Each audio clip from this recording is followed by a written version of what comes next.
morning, everyone. I'm really excited to be here in front of you today. This is my 16th 1 million cup tour around the country.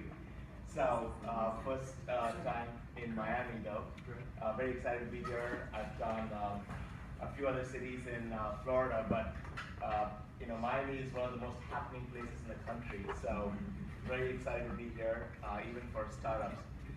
I'm going to go through my presentation, but I want to first share my personal story because I feel that there's so much hype around starting businesses today. In Tampa, by the way, I'm from Tampa, so I just drove here.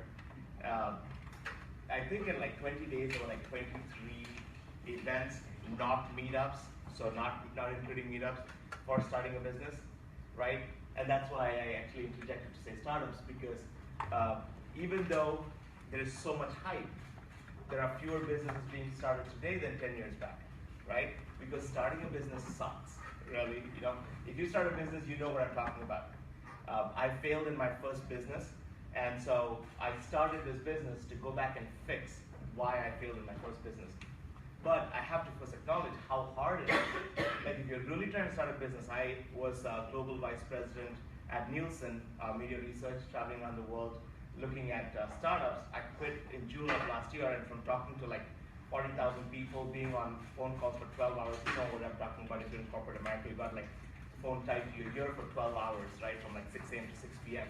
Suddenly there was nobody to talk to, right? Like from being in this corporate environment where you're like, every day you're talking to so many people, suddenly there's nobody to talk to, there's nobody to work with, right?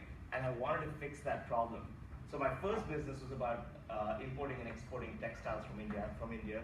So I had access to really good resources there. So right out of college, I said, I'm going to go change the world. I went and hired 30 women in rural India, taught them how to make handbags, brought the handbags back. They sold amazing. So I would do like, events in Orlando, in Chicago, and Miami. I'd get like $40,000 of orders in one show, but I just couldn't scale it.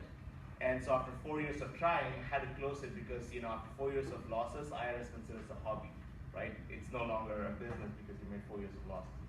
So I closed the business. Of course, the realization of telling those women, oh my God, I don't have any more money left, from being this visionary to suddenly you're like a failure, right? And I wanted to fix that. And so after I closed the business, I wrote down why did I fail.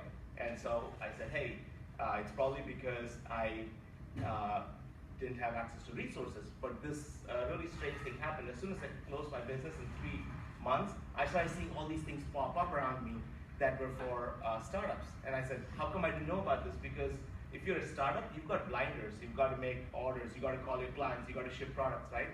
And I wanted to fix that. So I came up with a product. In the Q&A, I'll talk more about it, but essentially what it is it's a platform for startups.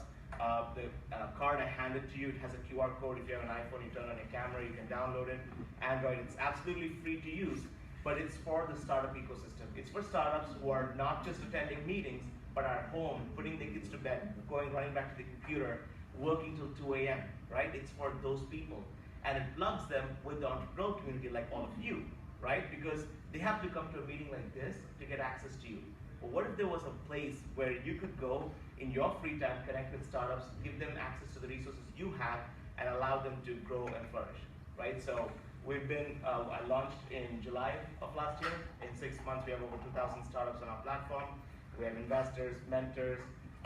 Just this morning, on my way from the hotel, I just applied for an NSF RFP for using our platform to grow their startup ecosystem. So we're in 6 months being able to really validate a market fit for a product that there is a huge need for. So my ask to all of you this morning, download the app, break it. If it's great, I don't want to hear as much of it as if it sucks. So if it sucks, tell me why it sucks, how we can improve it. Join the conversation, answer questions from your fellow entrepreneurs, and it's local, so you're not like answering questions in Asia. It's a geo-fenced application, so you can actually talk to people in your ecosystem, help them grow, connect them with mentors, and really help the entrepreneur ecosystem deliver real startups, which is really the problem, right? Let's change the probability of a startup being successful by giving them access to the resources that are going to help them. So that's a little bit about me. I'm open for questions, and I'll talk a little bit about the feature set, about monetization during the Q&A.